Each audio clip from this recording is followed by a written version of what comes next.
ओम शांति। ओम शांति बाबा।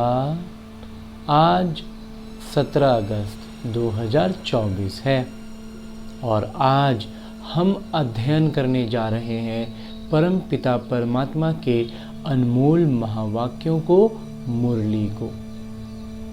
इस मुरली को, इस ज्ञान अमृत को पिलाने के लिए मेरे बाबा मेरे सम्मुख आकर, सम्मुख बैठ एक एक बात समझाते हैं। जब मेरे बाबा परम धाम से सम्मुख आकर बैठ के इतना गुह्य गुह्य ज्ञान समझा रहे हों और हम देह भान में बैठे रहें, नहीं ना, तो हमें भी इस देह भान से अलग होकर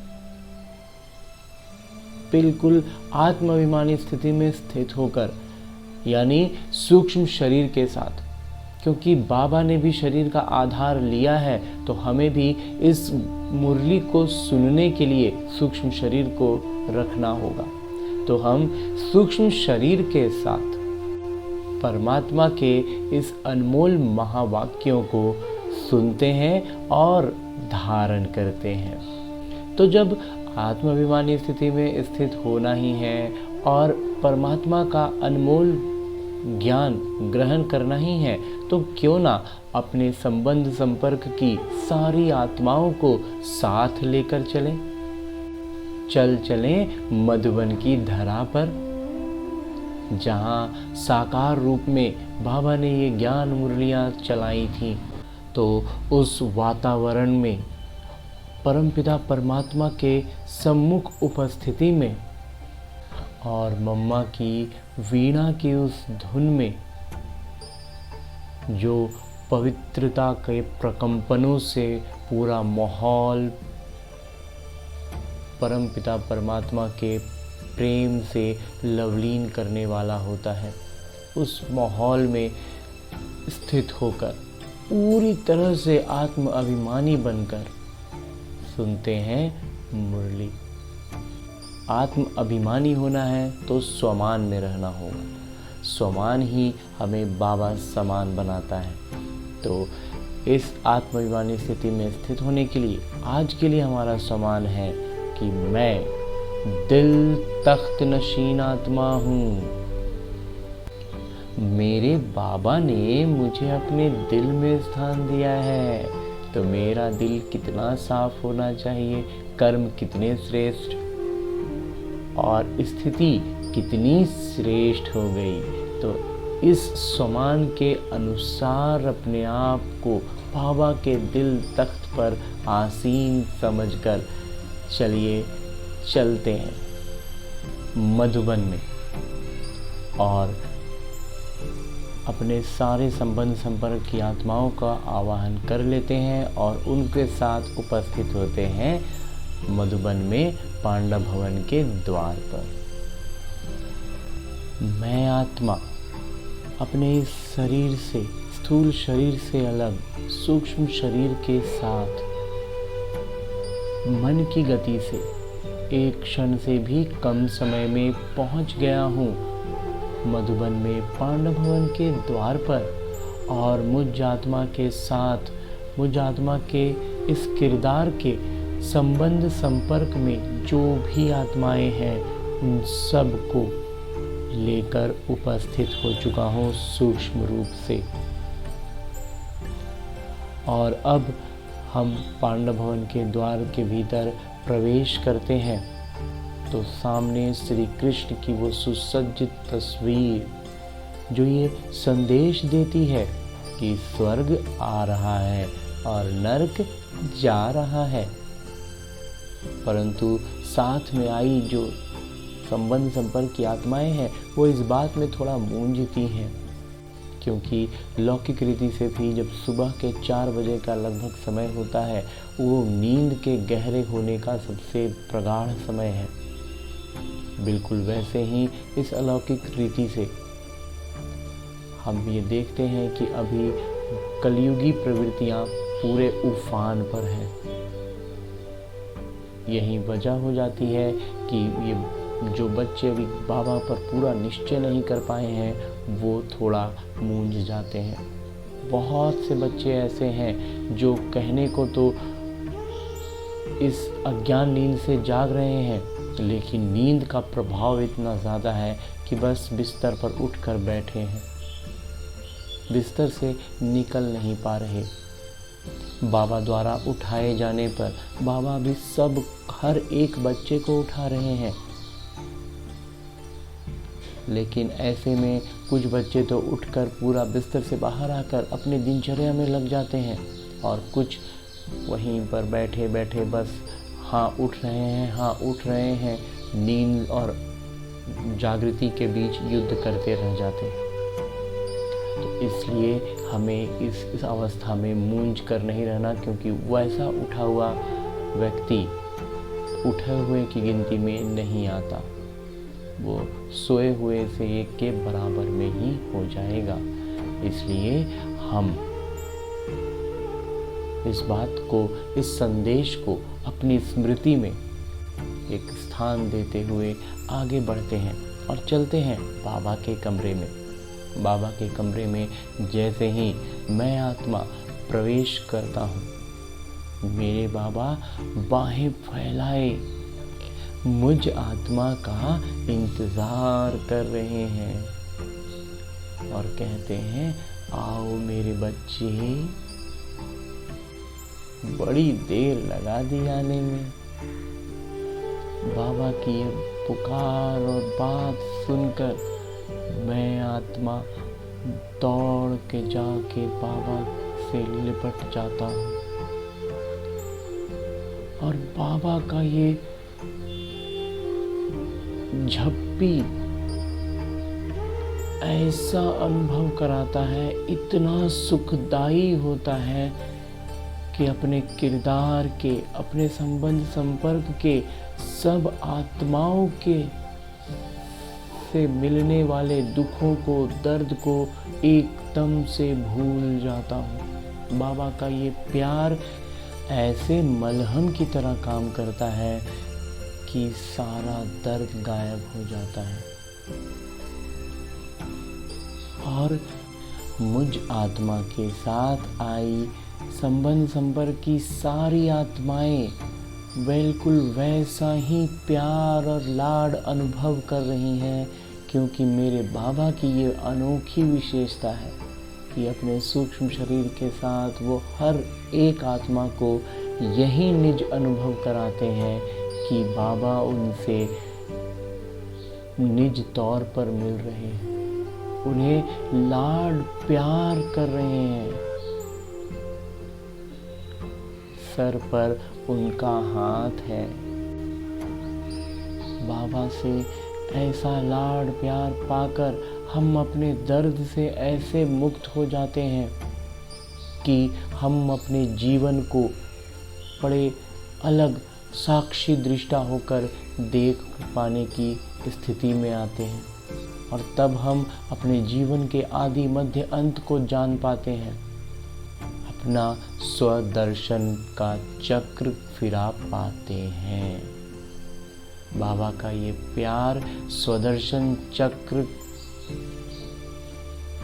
को घुमाने के ईंधन की तरह काम करता है, क्योंकि उनका ये प्यार पाकर ही हम अपने दर्दों से मुक्त होते हैं और अपने जीवन को साक्षी होकर देख पाते हैं, कर्मों के हिसाब किताब को समझ पाते हैं। जिनके साथ हमारा थोड़ा उलझा हुआ हो संबंध, जिनके साथ बहुत मधुर हो संबंध, सबकी बातें समझ में आने लगती हैं। कोई अनजान नहीं लगता, सब स्पष्ट पता चलने लगता है और इस स्पष्टता में कहीं कहीं हम हल्के फुल्के बातों में उलझते हैं, फंसते हैं। तो मेरे बाबा शिक्षक रूप में अपनी कुटिया में उपस्थित रहते हैं और पत्र रूप में, मुरली के रूप में हमें सारा ज्ञान सूक्ष्म सूक्ष्म बातों को लेकर हर एक छोटी बड़ी बात बतलाते हैं। तो इस स्वदर्शन चक्र को फिराने में हम कहीं पर अगर फंसते हैं, कोई सवाल आते हैं, तो उन सवालों को लेकर चलते हैं बाबा की कुटिया में। और जैसे ही हम बाबा की कुटिया में पहुंचते हैं, हम ये पाते हैं कि मेरे बाबा हम बच्चों के लिए ही पत्र लिखने में व्यस्त हैं।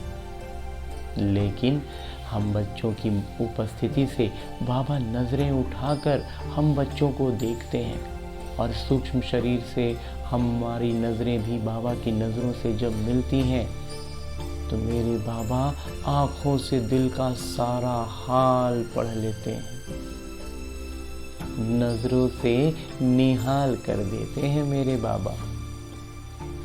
और मेरे बाबा का शिक्षक रूप का ये विशेष था कि वो हर एक बात हमारे इस लौकिक जीवन को अलौकिक बनाने के लिए हर छोटी बड़ी शिक्षा वो हमें देते हैं। और हम उन बातों में फिर कहीं उलझते हैं, तो फिर उतने ही प्यार से मेरे बाबा उसका उत्तर के रूप में फिर जवाब देते हैं।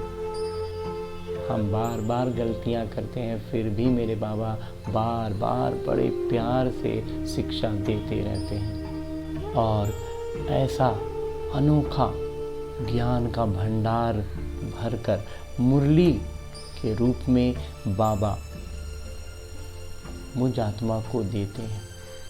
और अब मेरा हाथ पकड़कर मेरे बाबा मुझे लेकर चलते हैं हिस्ट्री हॉल की तरफ।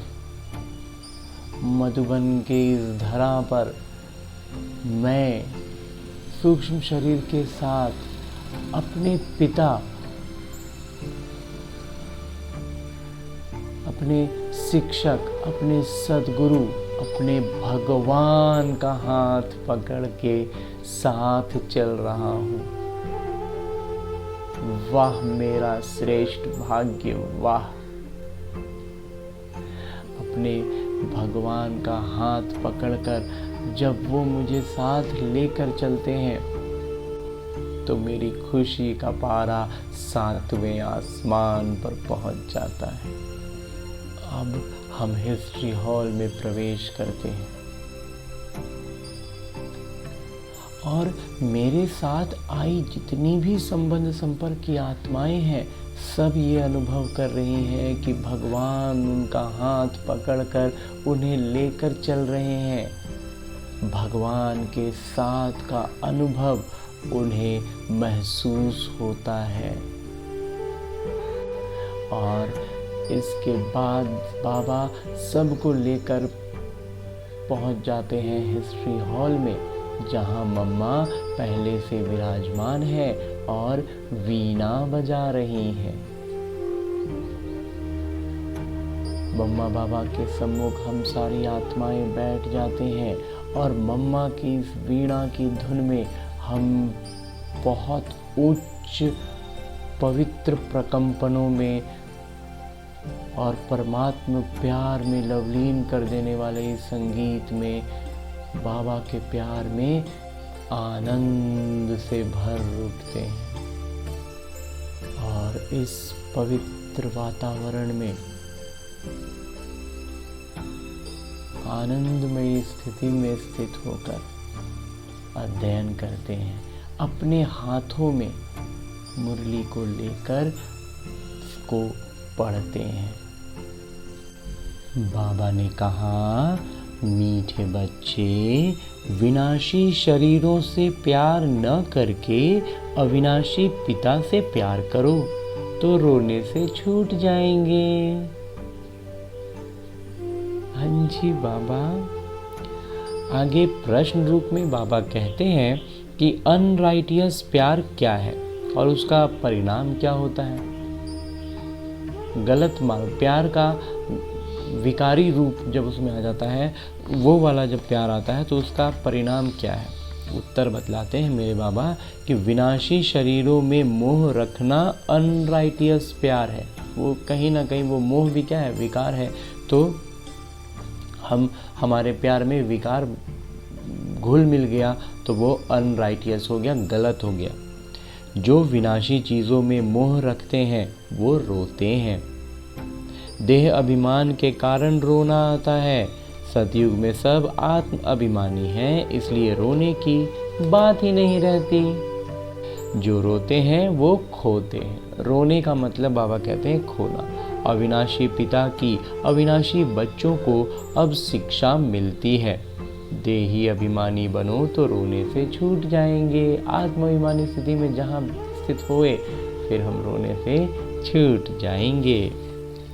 ओम शांति। ये तो बच्चे ही जानते हैं कि आत्मा अविनाशी है और पिता भी अविनाशी है, तो प्यार किसको करना चाहिए? अविनाशी बच्चों को अविनाशी पिता से प्यार करना चाहिए, अविनाशी आत्मा को। तो अविनाशी को ही प्यार करना है, विनाशी शरीर को थोड़े ही प्यार करना चाहिए। सारी दुनिया विनाशी है, हर एक चीज़ विनाशी है, ये शरीर विनाशी है, आत्मा अविनाशी है। आत्मा का प्यार अविनाशी है, आत्मा कभी मरती नहीं। उसको कहा जाता है राइटियस। आत्मा से प्यार है तो बाबा कहते हैं वो हो गया सही। बाबा कहते हैं तुम अनराइटियस बन गए। अभी हमारा हर चीज़ ही गलत है ना, हर बात हमारी गलत हो जाती है, क्योंकि रावण के प्रभाव में बहुत ज़बरदस्त फंसे हुए हैं। वास्तव में अविनाशी का अविनाशी से प्यार होना चाहिए। तुम्हारा प्यार विनाशी शरीर के साथ हो गया है, इसलिए रोना पड़ता है। अविनाशी के साथ प्यार नहीं, विनाशी के साथ प्यार होने से रोना पड़ता है। अविनाशी से अगर प्यार होगा तो रोना नहीं आएगा, खुशियों से भरे रहेंगे।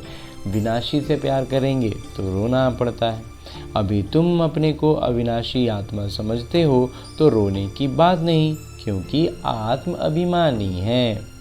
तो बाबा अब तुम बच्चों को आत्म अभिमानी बनाते हैं। देह अभिमानी होने से रोना होता है।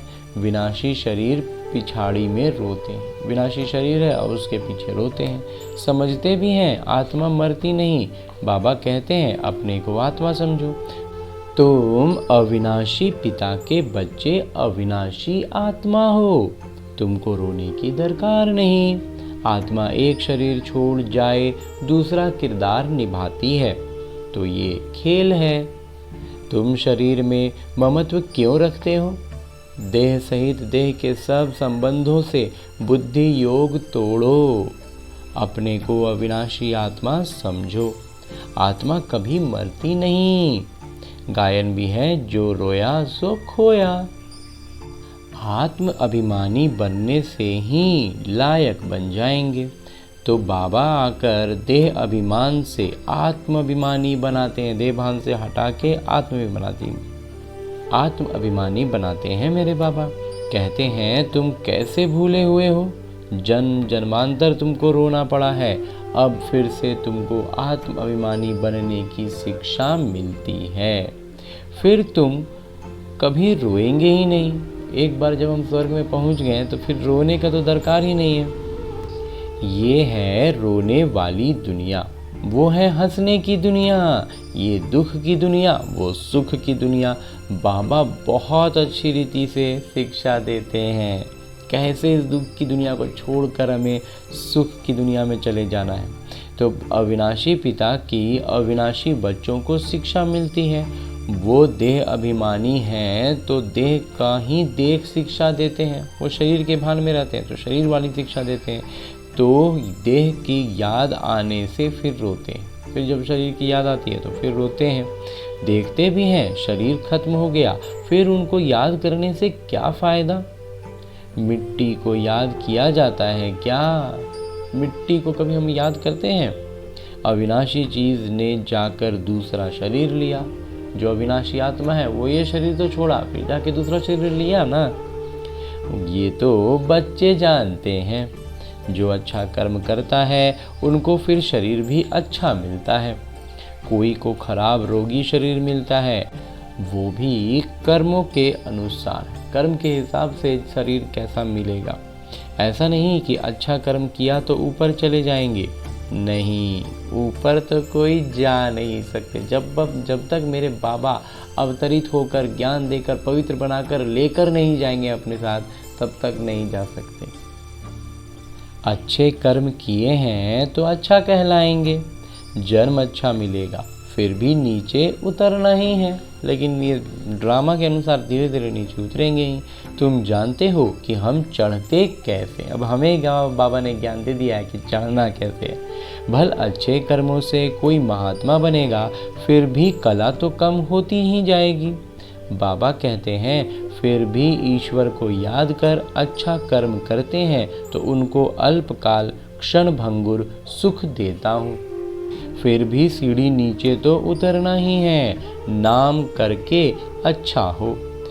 यहाँ तो मनुष्य अच्छे बुरे कर्मों को भी नहीं जानते हैं। रिद्धि सिद्धि वालों को कितना मान देते हैं। खुद की पहचान खत्म हो गई अच्छे बुरे की, तो कोई कुछ तंत्र मंत्र कर देते हैं तो उससे बहुत प्रभावित हो जाते हैं। उन्हों के पीछे मनुष्य जैसे हैरान होते हैं। है तो सारा अज्ञान, लेकिन ये है कुल मिला के सब अज्ञान की बात है। समझो कोई इनडायरेक्ट दान पुण्य करते हैं, धर्मशाला हॉस्पिटल बनाते हैं, तो दूसरे जन्म में उनको एवजा जरूर मिलता है। ये हुआ अप्रत्यक्ष रूप से कि हम समाज के लिए कुछ सेवा किए सच्चे दिल से, वहाँ भी बहुत उसका फर्क पड़ता है। सेवा किए और तो उसका बाबा कहते हैं अगले जन्म में उसका ज़रूर मिलता है। आगे बाबा कहते हैं कि बाबा को याद करते हैं, भल गालियाँ भी देते हैं तो भी मुख से भगवान का नाम कहते हैं। बाकी अनजान होने के कारण कुछ जानते नहीं। भगवान को याद कर रुद्र पूजा करते हैं, रुद्र को भगवान समझते हैं। रुद्र यज्ञ रचते हैं, शिव व रुद्र की पूजा करते हैं। बाबा कहते हैं मेरी पूजा करते हैं, परंतु बेसमझी से क्या क्या बनाते हैं, क्या क्या करते हैं। मतलब बेसमझी में ना, मतलब क्या क्या बाबा का रूप देते हैं, क्या क्या रीति रिवाज बनाते हैं। जितने मनुष्य उतने उन्हों के गुरु हैं। जितना मनुष्य है उतना ही उनका गुरु भी है। हर कोई गुरु बनने लगता है। झाड़ में नए नए पत्ते, टाल टालियाँ आदि निकलते हैं तो वो कितना शोभते हैं। सतोगुणी होने के कारण उनकी महिमा होती है। नया पत्ता में सतोगुण होता है तो इसलिए उसकी महिमा होती है। बाबा कहते हैं कि दुनिया है ही विनाशी चीज़ों को प्यार करने वाली। कोई कोई का बहुत प्यार होता है तो मुँह में जैसे पागल बन जाते हैं। बड़े बड़े सेठ लोग मोहवश पागल हो जाते हैं। माताओं को ज्ञान न होने के कारण विनाशी शरीर विधवा बन कितना रोती याद करती रहती हैं। अभी तुम अपने को आत्मा समझ दूसरों को भी आत्मा देखते हो तो ज़रा भी दुख नहीं होता। पढ़ाई को सोर्स ऑफ इनकम कहा जाता है। पढ़ाई में एम ऑब्जेक्ट भी होती है। कोई भी पढ़ाई हो उसका एक उद्देश्य रहेगा ना कि इस चीज़ के लिए पढ़ाई पढ़ रहे हैं, परंतु वो है एक जन्म के लिए। तो वो लौकिक पढ़ाई क्या होता है, बस उसी एक जन्म में उसका काम हो गया, फिर ख़त्म। और फिर जब उसके एवज में नौकरी मिल गई तो फिर सरकार से पगार मिलता है। पढ़कर धंधा दौरी करते हैं या तो फिर अपना धंधा दौरी शुरू करते हैं, तब पैसे आदि मिलते हैं, फिर उससे पैसा मिलता है। यहाँ तो फिर बात ही नहीं है। तुम अविनाशी ज्ञान रत्नों से झोली कैसे भरते हो। आत्मा समझाती है कि बाबा हमको अविनाशी ज्ञान खजाना देते हैं। भगवान पढ़ाते हैं तो जरूर भगवान भगवती ही बनाएंगे। जो पढ़ाएगा वो अपने जैसा बनाएगा। तो लौकिक शिक्षक हमें पढ़ाते हैं तो लौकिक शिक्षक के लायक हम बनते हैं, उनके जैसा बनते हैं। अभी हमें अविनाशी पिता पढ़ा रहे हैं, अविनाशी शिक्षक रूप में पढ़ा रहे हैं, तो हम भी अविनाशी स्मृति में आते हैं। परंतु वास्तव में इन लक्ष्मी नारायण को भगवान भगवती कहना समझना गलत है। अभी तुम बच्चे जानते हो। ओहो, जब हम देह अभिमानी हो जाते हैं तो हमारी बुद्धि कितनी डिग्रेड हो जाती है। हमारी बुद्धि कैसे नीचे आ जाती है, एकदम निम्न स्तर का हो जाता है। जैसे जानवर बुद्धि बन जाते हैं, बिल्कुल जानवर जैसी बुद्धि हो जाती है। जानवरों की सेवा भी बहुत अच्छी होती है। मतलब जानवर के पीछे लग जाते हैं, जानवर के स्तर का समझने लगते हैं कि हम भी जानवरों के लगभग के चीज़ हैं, ऐसा महसूस करने लगते हैं। इसीलिए बाबा कहते हैं कि घोड़ों को देखो कितना संभाल करते हैं, यहाँ के मनुष्यों को देखो क्या हालत है, कुत्ते को कितना प्यार से संभालते हैं, चाटते रहते हैं, साथ में सुलाते भी हैं। देखो दुनिया का क्या हाल हो गया है।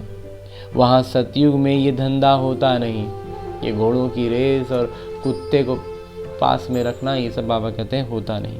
तो बाबा कहते हैं बच्चों, तुमको माया रावण ने अनराइटियस बना दिया है, बुद्धि को बहुत नीचे स्तर पर ले गए हैं, इसलिए हम इन चीज़ों में उलझे हुए हैं। अनराइटियस राज्य है ना, ये पूरा राज्य ही विकारी है, तो विकार के कामों में ही उलझाए हुए हैं।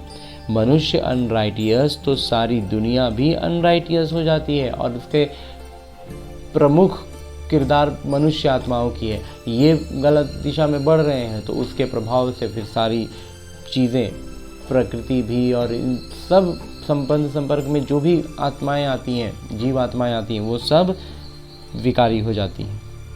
बाबा कहते हैं राइटियस और अनराइटियस दुनिया में देखो कितना फ़र्क दिखता है। कलयुग की हालत देखो क्या है। मैं स्वर्ग स्थापन कर रहा हूँ तो माया भी अपना स्वर्ग दिखाती है।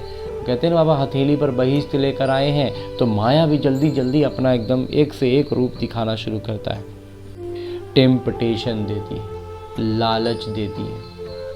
उसके बाद विकार है ना, तो एक से एक विकार को सक्रिय करता है हमारे भीतर। आर्टिफिशियल धन कितना है, ये विनाशी धन कितना है, आर्टिफिशियल धन कहते हैं बाबा इसको। समझते हैं हम यहाँ ही स्वर्ग में बैठे हैं, इस आर्टिफिशियल धन को ही सब कुछ समझ लिए और कहते हैं हम स्वर्ग में बैठे हैं। स्वर्ग में थोड़े ही इतने ऊंचे 100 मंजिल के मकान आदि होते हैं, कैसे कैसे मकान सजाते हैं। वहाँ तो डबल स्टोरी के भी मकान नहीं होते, वहाँ 2 तल्ला भी नहीं होगा, महल होंगे महल। तो मनुष्य ही बहुत थोड़े होते हैं, इतने थोड़े मनुष्य हैं ना कि बड़े बड़े महलों में तल्ला पर चढ़ने की ज़रूरत पड़ेगी ही नहीं। इतनी ज़मीन तुम क्या करेंगे, इतना ज़मीन होगा कि क्या करेंगे उतना ज़मीन। यहाँ ज़मीन के पीछे कितना लड़ते झगड़ते हैं, यहाँ छोटा छोटा ज़मीन की लड़ाई झगड़ा कर रहे हैं, वहाँ सारी ज़मीन तुम्हारी है। कितना रात दिन का फ़र्क है। यहाँ कितनी छोटी छोटी चीज़ों के लिए झगड़ रहे हैं और वहाँ इतना पड़ा होगा कि ध्यान भी नहीं रहेगा कि कितना है। वो लौकिक पिता, ये पारलौकिक पिता हैं। पारलौकिक पिता बच्चों को क्या नहीं देते हैं। आधा कल्प तुम भक्ति करते हो, बाबा साफ कहते हैं इनसे मुक्ति नहीं मिलती है, अर्थात मेरे से नहीं मिलते। भक्ति कितना भी कर लें, कोई भी रीति रिवाज निभा दें, बाबा कहते हैं उससे भगवान नहीं मिलेंगे, और जब भगवान नहीं मिलेंगे तो सद्गति नहीं होगी, मुक्ति नहीं मिलेगी। तो तुम मुक्ति धाम में मेरे से मिलते हो, मैं भी मुक्ति धाम में रहता हूँ, तुम भी मुक्ति धाम में रहते हो। फिर वहाँ से तुम स्वर्ग में जाते हो, फिर वहाँ से स्वर्ग में जाते हैं, किरदार फिर से शुरू होता है। वहाँ स्वर्ग में मैं नहीं होता, लेकिन स्वर्ग में बाबा कहते हैं मैं नहीं होता हूँ।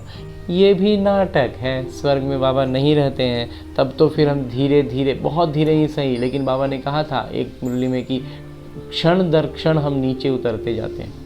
इतना माइनर होता है कि पता नहीं चलता, लेकिन वो 12 जन्म और 8 जन्म और 12 जन्म लेते लेते द्वापर की स्थिति में आ जाते हैं, पूज्य से पुजारी बन जाते हैं।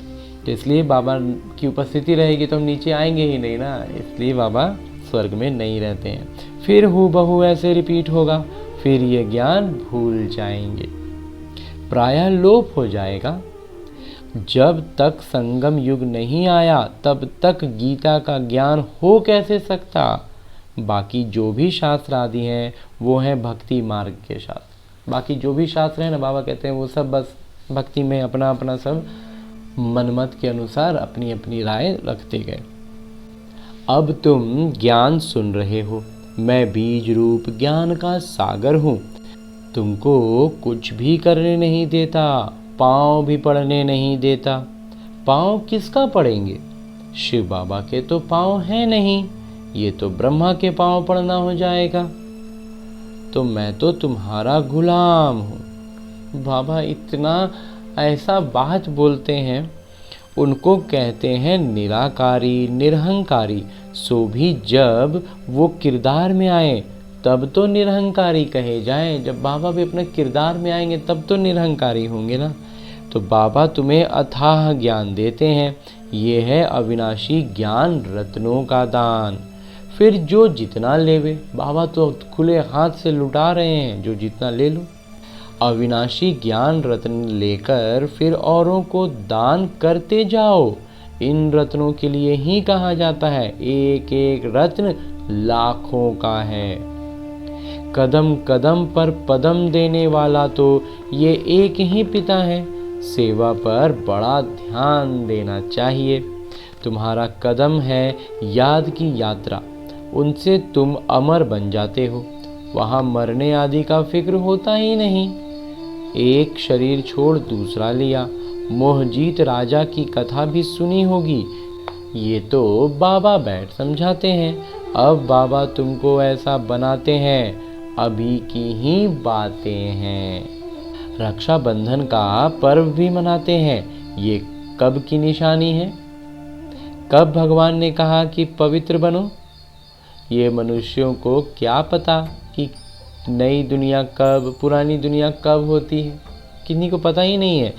बाबा कहते हैं ये भी किसी को पता नहीं। इतने कहते हैं कि अभी कलयुग है, इतना खाली जानते हैं कि अभी कलयुग है। सतयुग था, अभी नहीं है। पुनर्जन्म को भी मानते हैं। 84 लाख कह देते हैं तो जरूर पुनर्जन्म हुआ ना। तो निराकार बाबा को सब याद करते हैं। वो हैं सब आत्माओं के पिता, वहीं आकर समझाते हैं। देहधारी बापू तो बहुत हैं। जानवर भी अपने बच्चों को के बापू हैं। जानवर में भी तो पिता रहेगा ना भाई, उसका लौकिक रूप से तो उसको जन्म देने वाला रहेगा ही। उनके लिए तो ऐसा नहीं कहेंगे कि जानवरों के बाबा, जानवरों के पिता नहीं। तो सतयुग में कोई कुछ कीचड़ा पट्टी होती नहीं। जैसे मनुष्य वैसा फर्नीचर होता है। वहाँ पंछी आदि भी फर्स्ट क्लास खूबसूरत होते हैं। सब अच्छी अच्छी चीज़ें होंगी। वहाँ फल कितना मीठा बड़ा होता है। फिर वो सब कहाँ चला जाता है? मीठा से निकल कड़वाहट आ जाती है। अब फलों में भी कड़वाहट आ जाती है। थर्ड क्लास बनते हैं तो चीज़ें भी थर्ड क्लास बन जाती हैं। हमारी स्थिति थर्ड क्लास हो गई है ना, इसलिए हमारी जो आसपास की चीज़ें हैं वो भी थर्ड क्लास हो गई हैं। सतयुग है फर्स्ट क्लास, तो सब चीज़ें भी फर्स्ट क्लास मिलती है। उस समय हमारी स्थिति एकदम फर्स्ट क्लास होती है तो चीज़ें भी फर्स्ट क्लास मिलती हैं। कलयुग में है थर्ड क्लास। सब चीज़ें सतो रजो तमो प्रधानता से पास होती हैं। हर चीज़ के साथ भी यही होता है कि वो सारी चीज़ें भी पहले सतयुग में सतो प्रधान होती हैं, फिर सतो होती हैं, फिर रजो होती हैं, फिर तमो होती हैं, फिर तमो प्रधान हो गई हैं। यहाँ तो कोई मज़ा नहीं, यहाँ कोई चीज़ मज़ा नहीं दे सकता है। आत्मा भी तमो प्रधान तो शरीर भी तमो प्रधान है। अभी लगेगा कि कोई चीज़ करेंगे, कुछ एक्साइटमेंट जिसको कहते हैं, बहुत एक्साइटेड होकर कोई काम करते हैं तो उसका फिर थकावट भी उतना ही ज़बरदस्त होता है। तो मज़ा कहाँ दिया? अभी तुम बच्चों को ज्ञान है, कहाँ वो कहाँ ये रात दिन का फर्क, कहाँ वो स्वर्ग की बातें और कहाँ ये नर्क। रात और दिन का एकदम सीधा सीधी फर्क है। बाबा तुमको कितना ऊंच बनाते हैं, जितना याद करेंगे हेल्थ वेल्थ दोनों मिल जाएंगे। याद जितना ज़्यादा करेंगे ना, बाबा कहते हैं समृद्धि तो मिलेगी, आत्मिक स्थिति में प्रसन्नता तो आएगी ही, शरीर भी स्वस्थ होगा। हेल्थ और वेल्थ दोनों मिलेंगे। बाकी क्या चाहिए? मन संतुष्ट हो गया, शरीर स्वस्थ हो गया, और कुछ चाहिए कहाँ? दोनों चीज़ों से एक नहीं होगी तो हैप्पीनेस नहीं होगी। दोनों में से एक भी अगर कम हो जाता है ना तो हमें खुशी नहीं होती है। समझो हेल्थ है वेल्थ नहीं तो क्या काम के? शरीर तो बहुत स्वस्थ है और समृद्धि है ही नहीं, हर चीज़ के लिए कमी महसूस हो रही है। गाते भी हैं, पैसा है तो लड़काना घूम कर आओ। बच्चे समझते हैं भारत सोने की चिड़िया था, अभी सोना कहाँ? सोना चांदी तांबा गया, अभी तो कागज़ ही कागज़ है। जितने धन जिसको कहते हैं वो सिर्फ कागज़ में है। और अब तो समय आ गया कि कागज़ में भी नहीं मिलता है, अब बस खाली बटन दबाने में लिखा हुआ मिलता है, वही है धन। कागज़ पानी में बह जाए तो पैसे कहाँ से मिले? ये कागज़ पानी में बह जाएगा तो ख़त्म हो गया ना। सोना तो बहुत भारी होता है, वो वहाँ ही पड़ा रहता है। सोना इतना भारी होता है ना कि जहाँ है वहीं रहेगा, वो हिलेगा भी नहीं। आग भी सोने को जला ना सके। तो यहाँ सब दुख की बातें हैं। तो कुल मिला के क्या हुआ, यहाँ सब दुख की बातें। पानी से आगे थोड़ा सा पानी आ गया तो धन खत्म हो जाएगा। तो बाबा कहते हैं तो सब दुख की ही बात हो गई। वहाँ ये सब बातें होती ही नहीं, वहाँ कागज़ के धन नहीं होते और ना ही कोई भी तरह का ऐसा चीज़ होता है जो दुख दे। तो यहाँ इस समय अपार दुख है। हर तरफ जो भी करेंगे ना उसमें दुख ही मिलेगा। बाबा आते ही हैं तब जब अपार दुख है, और बाबा आते ही तो उसी समय है ना जब अपार दुख होता है, सब तरफ दुख ही दुख है। तो बाबा अवतरित होते हैं और हमें इस दुख की दुनिया से लेकर चले जाते हैं। कल फिर अपार सुख होगा। जब बाबा हमारे साथ आ गए, हम बाबा का हाथ पकड़ लेंगे तो फिर सुख ही सुख होगा। बाबा तो कल्प कल्प आकर पढ़ाते हैं, ये कोई नई बात थोड़े ही है। खुशी में रहना चाहिए, खुशी ही खुशी, ये अंत की बात है। अंत में सिर्फ खुशी ही खुशी। अति इंद्रिय सुख गोप गोपियों से पूछो, पिछाड़ी में तुम बहुत अच्छी रीति समझ जाते हो। जैसे जैसे हमारी अवस्था श्रेष्ठ होती जाती है, हम बाबा के प्यार में गहराई में उतरते जाते हैं। रियल शांति किसे कहा जाता है? एकदम वास्तविक शांति ये बाबा ही बतलाते हैं कि वास्तविक शांति वास्तव में है क्या। हम लौकिक रीति की शांति को अभी तक जानते हैं, लेकिन जब बाबा आते हैं तब बतलाते हैं कि वास्तविक शांति क्या है। तुम बाबा से शांति का वर्षा लेते हो, उनको सब याद करते हैं। बाबा शांति के सागर हैं। बाबा समझाते हैं, मेरे पास आ कौन सकते हैं? फलाना फलाना धर्म फलाने फलाने समय पर आते हैं, स्वर्ग में तो आ ना सकें। अभी साधु संत ढेर निकल पड़े हैं तो उन्हों की महिमा होती है। पवित्र हैं तो उनकी महिमा जरूर होनी चाहिए। बाबा कहते हैं अगर पवित्र हैं तो महिमा होनी भी चाहिए। अभी नए उतरे हैं, पुरानों को तो इतनी महिमा हो ना सके, वो तो सुख भोग समुप्रधान में चले गए हैं। कितने ढेर गुरु किस्म किस्म के निकल जाते हैं, इस बेहद के नाटक को कोई जानते नहीं है। बाबा समझाते हैं कि भक्ति की सामग्री इतनी है जितना झाड़ फैला होता है। जितना झाड़ फैला है ना, ये सब भक्ति की सामग्री से ही फैला है। ज्ञान बीज कितना थोड़ा है, भक्ति को आधा कल्प लगता है। ये ज्ञान तो सिर्फ एक अंतिम जन्म के लिए है। भक्ति को फैलने में आधा कल्प का समय लगा, उतना समय उसमें व्यस्त रहे। और ज्ञान बाबा क्या करें, एक जन्म में भी हमें जब जिसको जिस समय में समझ में आता है उतना सही के लिए मिलता है, और उतने ही में ज्ञान अपना काम कर देता है। ज्ञान से हमारा उद्धार हो जाता है। ज्ञान को प्राप्त कर तुम आधा कल्प के लिए मालिक बन जाते हो। भक्ति बंद हो जाती है, दिन हो जाता है। तुम अभी सदाकाल के लिए हर्षित बनते हो। इसको कहा जाता है ईश्वर की अविनाशी लॉटरी। उसके लिए पुरुषार्थ करना पड़ता है।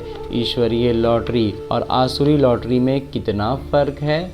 ईश्वरीय लॉटरी के लिए पुरुषार्थ करना पड़ता है और उसके लिए क्या करना पड़ता है, बैठे रहो।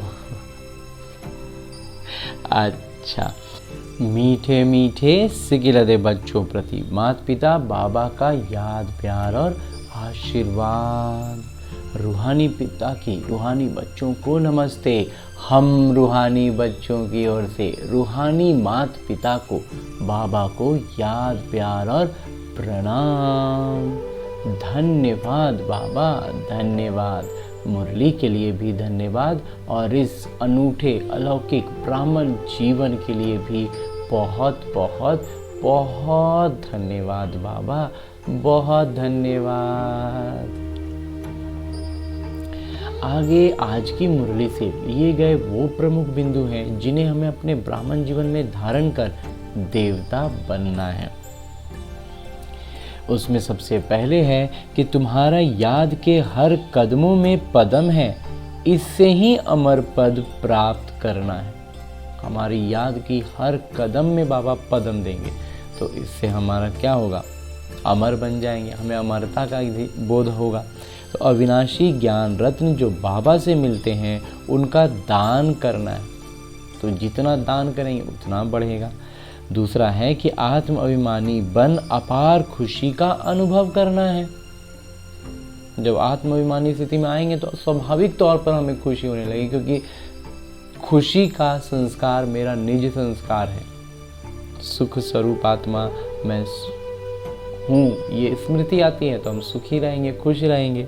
तो शरीरों से मोह निकाल सदा हर्षित रहना है, मोह जीत बनना है। मोह भी विकार है, तो हम प्यार का नाम लेते हैं लेकिन उसमें मोह रहता है तो वो विकारी प्यार हो गया। बाबा कहते हैं वो अनराइटियस है, तो उसमें हमें नहीं जाना। पूरा निर्विकारी प्यार रखना है, आत्माभिमानी स्थिति में रहकर आत्माओं से प्यार करना है। और आगे मेरे बाबा वरदान दे रहे हैं। वरदान देते हुए मेरे बाबा कहते हैं, हर घड़ी को अंतिम घड़ी समझ सदा रूहानी मौज में रहने वाली विशेष आत्मा भव। संगम युग रूहानी मौजों में रहने का युग है, इसलिए हर घड़ी रूहानी मौज का अनुभव करते रहो।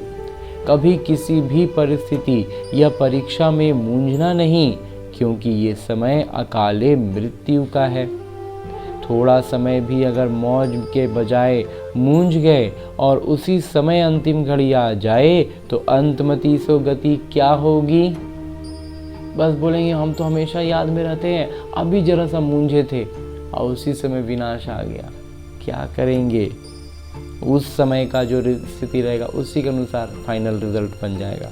तो बाबा कहते हैं इसलिए एवर रेडी का पाठ पढ़ाया जाता है। इसलिए बाबा कहते हैं एक क्षण के लिए भी नहीं छोड़ो, बाबा की याद से बाहर नहीं आओ। उसी क्षण विनाश आ गया तो क्या करेंगे, फिर कितनों भी लाठी पीटते रहें कि नहीं हम आगे पीछे रहते थे, उस क्षण पर नहीं थे। बाबा कहते हैं कुछ नहीं होगा। एक क्षण भी धोखा देने वाला हो सकता है। वो एक क्षण के लिए हम घूमे और उसी क्षण हो गया और वही फ़ोटो खींचा गया, ख़त्म। हम उसी ऐसे हम तख्त पर बैठे हुए थे, लेकिन इतना बैठे बैठे अरे एक बार उठ के देखते हैं, उठे और उसी समय फ़ोटो क्लिक हो गया। मालूम चला कि हमारा फ़ोटो में हम बैठे हुए नहीं आए, हो गया वो तख्त से हम उतरे हुए रह गए। तो वो एक क्षण कितना खतरनाक हो जाएगा। तो इसलिए बाबा कहते हैं उस एक क्षण में भी कोई भी वैसा एक क्षण ना हो जब हमारा कुछ गलत स्थिति, हमारा कुछ विकार में मूंझने में हम कहीं रह जाएं और उसी समय विनाश आके हमारा फाइनल जो पेपर है उसमें हम फेल हो जाएं। बहुत विशेष तौर पर बाबा ने आज इस बात को दोहराया है। इसलिए स्वयं को विशेष आत्मा समझकर हर संकल्प, बोल और कर्म करो और सदा रूहानी मौज में रहो। हाँ जी बाबा। और अंत में स्लोगन है, मुरली का उपदेश है कि अचल बनना है तो व्यर्थ और अशुभ को समाप्त करो। अशुभ को और व्यर्थ को जैसे ही समाप्त करेंगे ना, बाबा कहते हैं हो गए आप अचल। यही तो चलाने लगता है हम लोग को स्थिर रहना है। तो कैसे रह सकते हैं, अशुभ आया उसको हटाओ, व्यर्थ आया उसको हटाओ, अचल अडोल बैठे रहेंगे अपने तख्त पर, अपने स्वमान पर। हाँ जी बाबा। और अब परमपिता परमात्मा के सानिध्य में, इस पवित्र वातावरण में, आत्माभिमानी स्थिति में स्थित रहकर हमने मुरली को अध्ययन किया। और अब इस हिस्ट्री हॉल से बाहर चलते हैं शांति स्तंभ के पास, जहाँ बाबा सद्गुरु रूप में उपस्थित हैं और हमें सद्गति देते हैं। और मैं आत्मा अपने साथ लाई सारे संबंध संपर्क की आत्माओं को लेकर उपस्थित हो जाता हूँ शांति स्तंभ के पास, और वो सब वहाँ विराजमान हो जाते हैं। और मैं आत्मा उस शांति स्तंभ को प्रजापिता ब्रह्मा बाबा के अव्यक्त स्वरूप के भीतर समाया हुआ अनुभव करता हूँ, और उसके ऊपर वो ज्योति बिंदु परम धाम की याद दिलाता है। तो मैं आत्मा अब इस सूक्ष्म शरीर से भी अलग होकर मन बुद्धि संस्कारों के साथ ज्योति बिंदु स्वरूप में स्थित होकर पहुंच जाता हूँ मन की गति से परम धाम। वहाँ परमपिता परमात्मा के सानिध्य में मुझ आत्मा के 7 आदि संस्कार जागृत होते हैं और अष्ट शक्तियों से भरपूर हो जाता हूँ। सबसे पहले मुझ आत्मा में पवित्रता के संस्कार जागृत होते हैं, जो मुझे इस लौकिक दुनिया की भीड़ से अलग सीढ़ियों से मानो ऊपर उठाते हैं। पवित्रता में जब थोड़ा ऊपर उठते हैं तो विकारों की इस बंधन में के कसाव में थोड़ी कमी महसूस होती है, जिससे मैं शांति का अनुभव करता हूँ और ये स्मृति आती है कि शांति तो मेरा स्वधर्म है। और शांत स्वरूप अवस्था में स्थित होने पर परमात्मा प्यार का अनुभव पाता हूँ और ये स्मृति आती है कि मैं प्रेम स्वरूप आत्मा हूँ। तो परमपिता परमात्मा के सानिध्य में मुझ आत्मा के आदि संस्कार एक एक करके जागृत होते हैं। सबसे पहले पवित्रता के संस्कार, फिर शांति के संस्कार, फिर प्रेम के संस्कार और फिर सुख स्वरूप का अनुभव होता है। खुशी की तरंगे मुझ आत्मा में लहराने लगती हैं, मुझ आत्मा की चमक बढ़ जाती है और जिससे मुझ आत्मा में अष्ट शक्तियों का जागृति आती है। उसमें सबसे पहले सहन शक्ति, जो बाबा को पहचानते ही सबसे पहले मिलती है। जब ये निश्चय होता है कि मैं बाबा का और बाबा मेरा, तो बाबा सबसे पहले ये सहन शक्ति देते हैं, क्योंकि पवित्रता की सीढ़ी पर चढ़ने के लिए सहन शक्ति बहुत बड़ी भूमिका निभाती है। और पवित्रता की सीढ़ी पर चढ़कर ही धीरे धीरे आगे के आदि संस्कार जागृत होते हैं। तो सबसे पहले सहन शक्ति फिर आती है जब थोड़ा ऊपर उठते हैं, शांति की स्थिति में आ पाते हैं, तभी जब हमें परखने की शक्ति मिलती है और हम निर्णय ले पाते हैं। तो परखने की शक्ति और निर्णय की शक्ति मिलती है, तब हम और ऊपर उठते हैं तो हमें समेटने की शक्ति और समाने की शक्ति जागृत होती है। ये समेटने की शक्ति रावण के प्रभाव में बने 63 जन्मों के वो संस्कार हैं जिसे मैं मेरा नेचर कहता आया।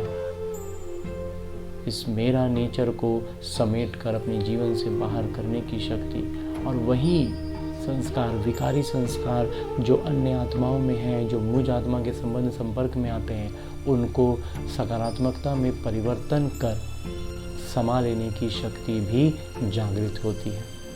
और इसके बाद आता है संकीर्णता का शक्ति। यह संकीर्णता की शक्ति मुझ आत्मा को आकर्षण मूर्त बनाती है और मुझे किसी भी चीज़ के, किसी भी वस्तु, व्यक्ति, किसी के भी प्रभाव में आने नहीं देती। चाहे वो विज्ञान का कोई साधन हो या कोई लौकिक रीति की चीज़ें हो या किसी की कोई विशेषता हो या किसी की बहुत बड़ी बुराई हो, कुछ भी मुझे प्रभावित नहीं कर सकता। और इस संकीर्णता की शक्ति में प्रखर होने पर सहयोग की शक्ति जागृत होती है। यूँ तो सहयोग हम शुरू बाबा के ज्ञान में आते पहले दिन से ही करने लगते हैं, लेकिन ये वास्तविक अर्थों में सहयोग की शक्ति तब असर दिखाती है जब हम अपने अचल अडोल अवस्था में स्थित हो पाते हैं। और इसके लिए इन विगत सारी शक्तियों का हमारे जागृत होना बहुत ज़रूरी होता है, नहीं तो वही हमें अपने पास खींच लेता है। इसलिए बाबा कई बार कहते हैं ना कि बहुत सी आत्माएं ज्ञान में अच्छे चलते हैं और फिर नहीं रहते, चले जाते हैं। उसका कारण यही होता है कि वो जाते हैं सहयोग देने और खुद विकारी बन जाते हैं।